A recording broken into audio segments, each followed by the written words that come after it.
मैं तो अपने बेटे के लिए गांव में रहने वाली लड़की ही ढूंढूंगी, जिसको गांव के सब रीति रिवाज जड़म सब कुछ मालूम हो।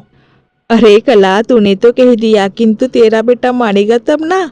वो शहर में पला है, बड़ा है, आज तक उसने किसी शहरी लड़की को पसंद भी किया होगा। नहीं नहीं, मेरा बेटा मेरी बात से बाहर नहीं है। किंतु इधर रवि को प्रिया नाम की एक कंपनी में काम करने वाली लड़की बहुत पसंद थी और प्रिया को भी रवि बहुत पसंद था। रवि अपनी माँ को प्रिया के बारे में बात ही करने वाला था, किंतु रवि को भी मालूम था कि माँ की जिद, उसे गांव की लड़की ही बहू के रूप में चाहिए। नमस्कार पंडित जी, मैं कला। आपने भेजा हुआ लड़की का फोटो मैंने देख लिया। मुझे तो लड़की बहुत पसंद है। हम सब परसों ही गांव लड़की को देखने आ रहे हैं। यही सब बातें रवि सुन रहा होता है। अरे कला, तुम पहले रवि से बात तो करो। क्या बात करनी है? हम लड़की को देखने जा रहे हैं। मुझे अच्छी लगी तो परसों ही शादी तय करेंगे। मैं आज शाम ही उसे बताऊंगी। माँ तो एक ही जिद लगा कर बैठी है, गांव की लड़की, गांव की लड़की। इस समय में प्रिया के बारे में कुछ भी कहूँ तो माँ हमारी शादी के लिए इनकार ही कर देगी। अब मैं क्या करूँ? इधर प्रिया के घर वाले भी प्रिया के लिए लड़का देख रहे थे। आखिरकार रवि प्रिया से कोर्ट मैरिज करता है। प्रिया बहुत ही अच्छी लड़की थी, किंतु शहर में ही बड़ी हो गई थी। इसके कारण उसे थोड़े गांव के रीति रिवाज मालूम नहीं थे। रवि प्रिया के साथ शादी कर कर उसे घर लेकर आता है। अपने बेटे की ये हरकत देखकर कला बहुत ही गुस्सा होती है। कुछ दिन तो वो अपने बेटे और बहू से बात भी नहीं करती। रवि कला का एकलौता बेटा था, इसकी वजह से कला ज्यादा दिन अपने बेटे से अबोला नहीं रखती। तूने तो अपने मन की ही कर ली, तुझे अपने माँ बाप की फिक्र नहीं है। किंतु अब हम क्या करें? तुम ही हमारे इकलौती औलाद हो और तुमसे बात किए बिना मेरा मन ही नहीं रहता। किंतु तेरी बीबी को बता, सब कुछ इस घर में मैं कहूंगी वैसा ही होगा। माँ, आप प्रिया को अच्छी से जान तो लीजिए। प्रिया बहुत ही अच्छी लड़की है। बस बस, प्रिया प्रिया, बीबी का गुलाम अभी से बन चुका है। मेरे सामने प्रिया की रट मत लगा करो। अगले दिन सवेरे सवेरे कला रवि का दरवाजा खटखटाती है। अरे प्रिया बहू, अरे प्रिया बहू, उठी कि नहीं? 5 बजे उठो। हम इतने बूढ़े होकर भी सूरज उगने से पहले उठते हैं, और ये शहर की लड़कियां सूरज कब उगता है ये भी उन्हें पता नहीं होगा। हमारी सास ने तो हमें कभी सोते हुए नहीं देखा। ओ क्या माँ, इतनी सुबह क्या पढ़ पढ़ पढ़ कर रही हो? तो अब क्या करूं? मैं कब से उठकर एक कप चाय का इंतजार कर रही हूँ और तुम्हारी पत्नी अभी तक बिस्तर पर अंगड़ाइयां ले रही है। ओ माँ, थोड़ा सा धीरे बोलो, सब आसपास वाले जाग जाएंगे। और प्रिया रात में देर तक ऑफिस का काम करती है, इसलिए वो थोड़ा लेट उठती है। तभी प्रिया वहाँ आ जाती है। सुबह सुबह इतना शोर क्यों है? आपको चाय चाहिए ना? चलो मैं आपको बनाकर देती हूँ।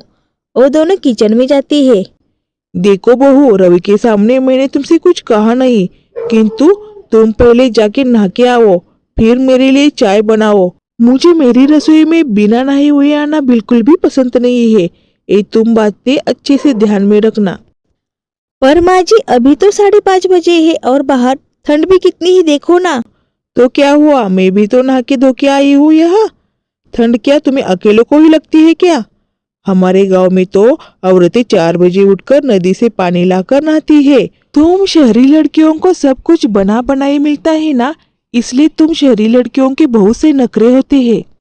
प्रिया नहा कर आती है और अपनी सास को चाय बनाकर देती है और वही लैपटॉप खोलकर अपने ऑफिस का काम करने लगती है। ए, तुम सुबह सुबह क्या कर रही हो?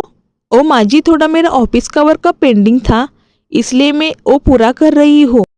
हे राम भगवान, अभी तो तुम्हारे पति और तुम्हारे ससुर के लिए तुम्हें नाश्ता भी बनाना है और फिर रवि के लिए टिफिन भी बनाना है। ओ माँ जी, अभी तो 6 बजे है। आप इतना टेंशन मत लीजिए, मैं सब कुछ सही टाइम पर तैयार करूंगी। तुम्हारी उम्र की गांव की लड़कियां सास को उल्टा जवाब भी नहीं देती। पहले वो किचन संभालती है और फिर बाकी के काम। प्रिया उस वक्त कुछ नहीं बोलती, किचन में जाकर रवि के लिए और ससुर के लिए नाश्ता बनाती है और फिर रवि के लिए टिफिन भी तैयार करती है। प्रिया अपने सास को न पूछते हुए ही सब्जी बनाती है। प्रिया अपने पति और ससुर को नाश्ता लगाती है। रवि, तुम्हारा टिफिन रेडी है, तुम्हारे बैग में डालूं क्या? क्या तुमने टिफिन बना लिया? अब सब्जी कौन सी बनाई है? आलू और मटर की सब्जी बनाई है माँ जी मैंने।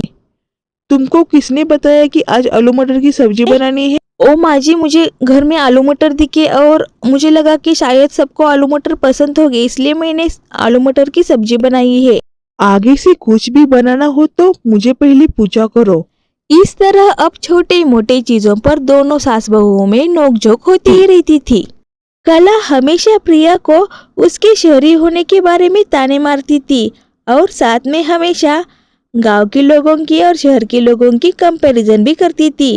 मैं तो कला के गांव की तारीफों से तंग आ चुका हूँ। हमेशा मेरा गांव, वहाँ के लोग ऐसे, वहाँ के लोग तैसे, वहाँ का चलना, वहाँ का खाना, सब कुछ गांव गांव गांव का करता है। जब रवि 5 साल का था तब हमने गांव छोड़ा था। तभी से मैं कला के मुंह से यही बात सुनते आ रहा हूँ कि मेरा गांव ऐसा, मेरा गांव तैसा। वो हमेशा गांव के लोगों की और शहरी लोगों की कंपैरिजन करती है। प्रिया भी अपनी सास की इसी आदत से बहुत परेशान थी। ना रवि, मैं चाहे लाख कोशिश करूं अच्छी बहू बनने की, किंतु तुम्हारी माँ मेरी खामियां निकालने का एक मौका भी नहीं छोड़ती। मैं कितनी कोशिश करती हूँ कि हमारे बीच में सब कुछ अच्छा हो, किंतु तुम्हारी माँ जी हमेशा शहरी लोगों की और गांव के लोगों की कंपैरिजन करती है और हमेशा मुझे ताने मारती है। अब तुम ही बता, आखिरकार मैं क्या करूं? तभी वहाँ राम आ जाता है। बहू, मैं भी इसी वजह से आज तक परेशान था। मेरे दिमाग में रवि एक आइडिया है, देखो तुम्हें कैसा लगता है। शायद इसकी वजह से कला थोड़ी सी सुधर जाए तो भगवान का शुक्र है। राम अपने बेटे के कान में कुछ कहता है और इसके अनुसार वो सब अपने गांव रतनपुर जाते हैं। रवि और प्रिया भी कुछ दिन की छुट्टियां लेकर गांव चले जाते हैं। वो गांव पहुंचते हैं, वहाँ एक मिट्टी का घर था। तो ये है माँ जी आपका गांव, जरा देख लो, आप क्यों इतना गांव की तारीफ करती है? कला अंदर जाने वाली थी तभी उसका पैर गोबर पर पड़ता है और वो फिसल जाती है। अपने होठों पर आई हुई हंसी रोककर राम कला को उठाता है। हाँ, बहुत ठंड है। पहले कला चाय बनाओ तुम। बहू को चूल्हा जलाना नहीं आता होगा, तुम ही बना लो चाय। तब तक बहू तुम घर की साफ सफाई कर लो। घर में चूल्हा तो होता है किंतु लकड़ियां नहीं होती। ओ, चूल्हे को जलाने के लिए लकड़ियां तो लगेगी ना। तो फिर लेके आओ ना। मैं जाऊं? हाँ, तुम ही जाओ, और कौन जाएगा? गांव में रहने का सबसे ज्यादा शौक तुम्हें तो है। कला लकड़ियां इकट्ठी करती है और घर लेकर आती है। तब तक प्रिया सारा घर अच्छे से साफ करती है। ठंड की वजह से लकड़ियां जल ही नहीं रही थी। तमाम कोशिशों के बाद लकड़ियां जलती है और फिर कला उस पर चाय बनाती है और सब घर वाले चाय पीते हैं। अब खाना बनाना होता है। ये देखो कला, साथ में जो पानी लाया था ना, वो अब खत्म हो गया है। अब तुम्हें पहले की तरह नदी पर जाकर पानी लाना होगा। हे राम, इतने दूर से मैं कैसे पानी लाऊं, और वो भी नदी पर जाकर? मेरे घुटने बहुत दर्द करेंगे। इस उम्र में इतने दूर से पानी मुझसे नहीं होगा। तो हम क्या करें, सब भूखे ही रहे क्या? चलो माँ जी, मैं भी तुम्हारे साथ आती हूँ। और वो दोनों सास बहू पानी लाने के लिए नदी पर जाती है। वही कला की पुरानी सहेलियां उसे दिखती है। अरे कला, कितनी बदल गई हो तुम तो शहर में जाकर। नहीं नहीं नहीं, मैं भी आज वैसी ही हूँ, किंतु अब तुम्हारी तरह गांव के काम मुझे नहीं हो रही है। कला अपनी बहू प्रिया का परिचय कराती है। ये मेरी बहू प्रिया है, बड़े कंपनी में काम करती है और घर के भी सभी काम संभालती है। पहली बार अपनी सास के मुंह से अपनी तारीफ सुनकर प्रिया को बहुत अच्छा लगता है। कला, मैं तो कहती हूँ तुम इस गांव के झंझट में मत पड़ो। यहाँ कोई बीमार पड़ा तो डॉक्टर भी नहीं होता। शहर का ऐसे ऐशोआराम जीना छोड़कर तुम गांव में रहने के लिए क्यों आई हो? अरे नहीं नहीं, वैसी कोई बात नहीं है, हम तो थोड़े दिन के लिए छुट्टियों पर आए हैं। किंतु तेरी बात तो सही है। वो दोनों पानी लेकर घर आती है। इन सब के बीच गांव में ही सही, उन दोनों सास बहुओं के बीच में होने वाली नोकझोंक अब खत्म हो गई थी और दोनों तरफ से एक दूसरे के लिए जो प्यार था वो भी बढ़ने लगा था। और रात का खाना दोनों साथ मिलकर ही बनाते हैं। कला प्रिया को चूल्हे पर खाना कैसे बनता है वो सिखाती है। वो दोनों के बीच एक दोस्ती देखकर रवि और रामू को भी आश्चर्य होता है, किंतु वो दोनों भी बहुत खुश होते हैं। रात में सब जमीन पर एक चटाई डालकर ही सो जाते हैं। उन्होंने साथ में ज्यादा कंबल नहीं लाए थे। ठंड की वजह से और जमीन पर सोने की आदत न होने की वजह से वो रात भर सो ही नहीं पाते।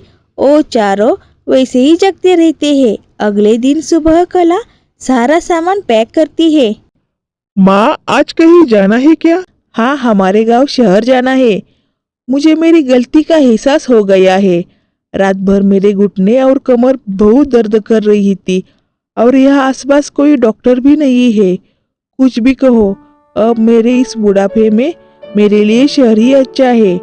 अब मैं आगे से शहर और गांव के लोगों की कंपैरिजन कभी भी नहीं करूंगी। सब अपनी अपनी जगह सही होते हैं। इसी तरह वो फिर शहर के घर जाती है। अब कला और प्रिया के बीच अनबन नहीं होती और अब वो एक दूसरे के साथ अच्छे से मिलजुल कर रहते थे। इसी तरह गांव के लोग हो या शहर के लोग, सब अपनी अपनी जगह पर सही होते हैं। इसलिए कभी किसी की कंपैरिजन करना सही नहीं होता।